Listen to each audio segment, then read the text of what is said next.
Kalau diurutin susah ya. Aku ngomong yang paling ada ikatan. Karena aku ngerasa ada beberapa nih dari POV aku, kau tuh sama nge-treatnya kayak aku, ngerti nggak? Dan aku ngerasa, oh kalau Mas TP udah sampai segitu, berarti ikatannya dalam gitu. Ngerti kan? Ngerti. Aku nggak bisa nilai yang benar-benar nilai kayak gimana sih, Im. Aku sendiri nge-treat orang, kadang aku nggak sadar kalau aku nge-treat dengan cara seperti itu. Ya, benar. Nggak bisa nilai 100%. Kayak care-nya tiba-tiba muncul tuh, kayak Nggak udah bisa, aja gitu kan. nggak bisa dibuat-buat. Ya sih. Menurutku semua punya story-nya masing-masing gitu. Jadi ada gini, yang di hari terakhir banget maraton, yang perpisahan sama Zetsu sama member Rapsnonot, itu kan aku speech pertama kan. Ya. Speechku tuh harusnya lebih panjang lagi karena pertama nggak enak terlalu lama. Sebenarnya aku pengen say thanks satu-satu karena setiap member itu punya story-nya masing-masing nih. Kayak aku mau ngucapin terima kasih ke Yuka. Yuka itu adalah orang yang pertama kali mau mendengarkan curhatanku di season 2. Dia paling muda tapi orang yang aku ajak ngobrol dan enak kalau diajak ngobrol di season 2. Jot dulu orang yang amat sangat ku benci. Ya. Karena dulu bocah banget dan begitu ketemu di season 2, begitu ngobrol ternyata orangnya udah berubah. Jadi Jot itu sempat ada di titik dia muncul di live chatku nggak aku baca, pura-pura nggak aku baca gitu. Ya udah aja gitu karena aku se benci itu sama Jot dulu. Tapi ternyata berubah banget sekarang. Dia orang yang berempati tapi tidak ingin menunjukkan kalau dia punya empati yang tinggi terhadap orang lain. Dia main di silent dia. Dan sekarang aku di season 2 ke season 3 tuh deket banget sama Jot. Banyak hal yang aku dibantu sama Jot lah. Kayak sebenarnya hampir sama kayak tiba-tiba aku curhat ke Jot kayak waktu itu kayak Sora ulang tahun.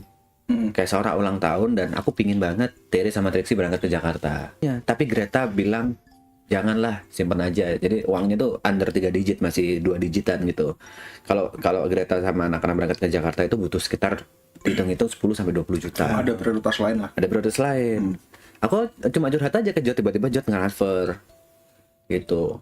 Terus tapi Greta nggak mau dan duitnya aku balikin ke Jot. Jadi Jot bisa dibilang yang dulu aku benci jadi deket banget. Terus Nico itu orang yang pertama kali aku ngerasa tersanjung karena apa bahasanya ya? Dulu aku look up sama Nico. Dalam artian aku ngerasa Nico sebagai content creator itu lebih dulu daripada aku zaman Arab awal-awal HHI dan lain-lain. Dan Nico yang aku pikir pada saat Nico mau, aku sempat nawarin, Nik, lagu Cinta Untuk Siapa Saja boleh nggak di remix, dan dia oke gitu. Dia oke untuk bikin project sama aku ngerasa tersanjung di situ. Dia mau bikin project Cinta Untuk Siapa Saja versi The Jumpers. Aku ngerasa dihargain sebagai seorang musisi oleh Nico. Tapi lebih masuk sih Apa? yang versi kau The Jumpers ya? lebih jahat. Lebih ada feel-nya lah ya. Iya, masuk. Gue lebih seneng.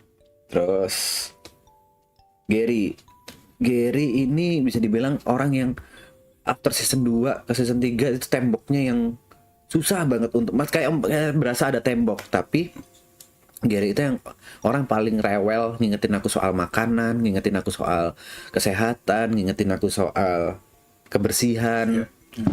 Gary itu yang paling rewel lah. Dan menurutku orang yang paling konsisten dengan kerewelannya itu.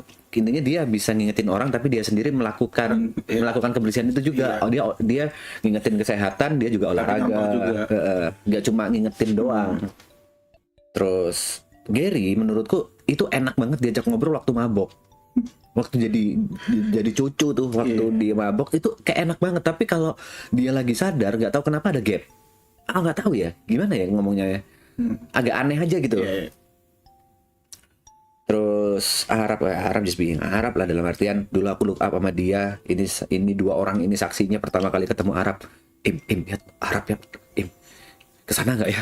Kayak matung dulu lama gitu loh, kayak ngeliatin gitu, kesana nggak ya? Karena dalam diri kita kan kita siapa? Kita siapa gitu loh, kok bisa ada di sini tuh. Ada waktu itu di Marvin and Sess ya. Ya, Kita siapin rilis liquid lah. kayak gitu. Dan ternyata bisa sedekat ini, ternyata bisa. Dulu aku cuma ngaku-ngaku sebagai ring 1 kan. Iya. Ternyata beneran jadi ring 1.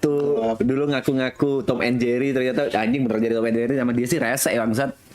Ibot. PDP, Aloy. Ibot itu pertama kali kenal dari RP. Habis gitu sempat diskotan lama. Dan memang sempat ada salah paham.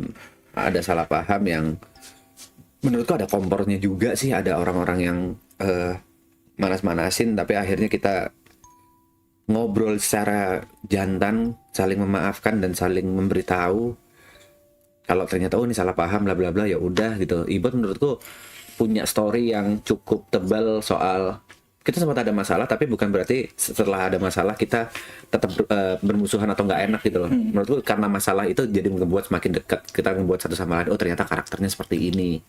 Terus Brevi kalau di season 3 ini benar-benar bisa dibilang saviorku ya.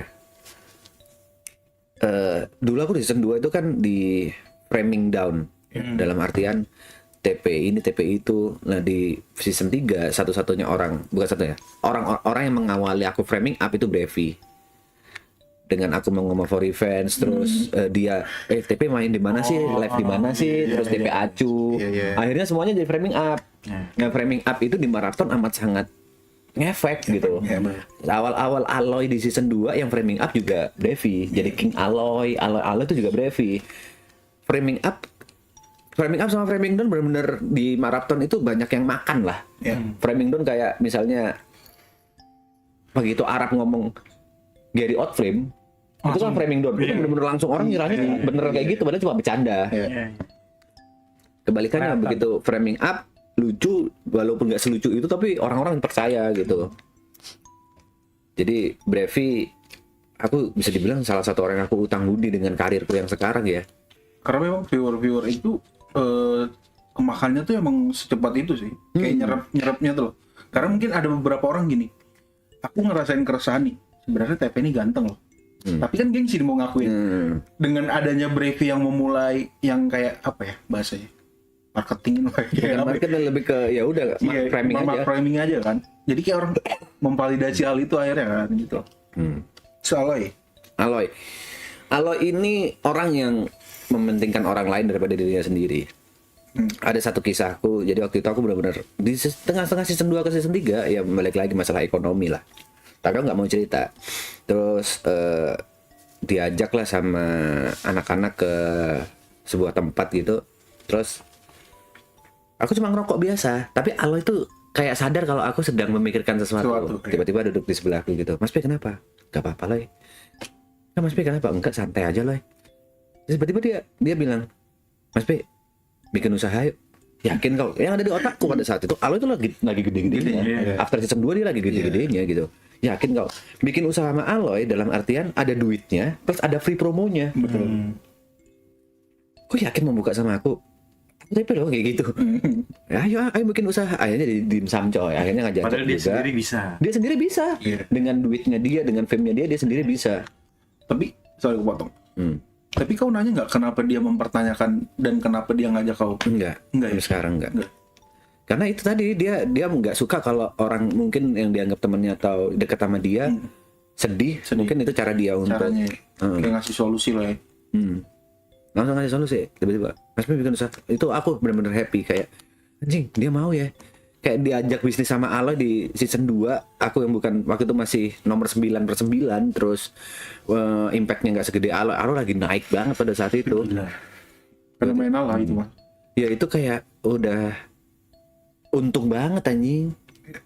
Jadi semua member itu punya story-nya masing-masing di kehidupanku dan story-nya itu mostly ada yang dengan amarah, ada yang dengan kesedihan, ada yang dengan kebencian dulu. Tapi endingnya semuanya kami jadi bisa dibilang keluarga nggak sedarah.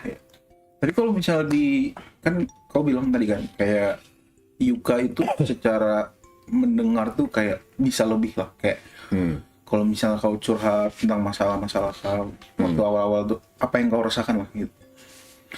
Berarti kalau misalnya aku bilang kalau secara emosional atau apa, dia lebih dekat apa enggak? Aku nggak bisa bilang Nggak bisa lebih bilang dekat siapa, lebih dekat dengan siapa. Aku menurutku sama semua sih. Iya, balik lagi ke porsi-porsi itu. Ke porsi-porsi itu yang nomor satu paling dekat siapa, aku nggak ada bayangan di kepalaku, nggak ada.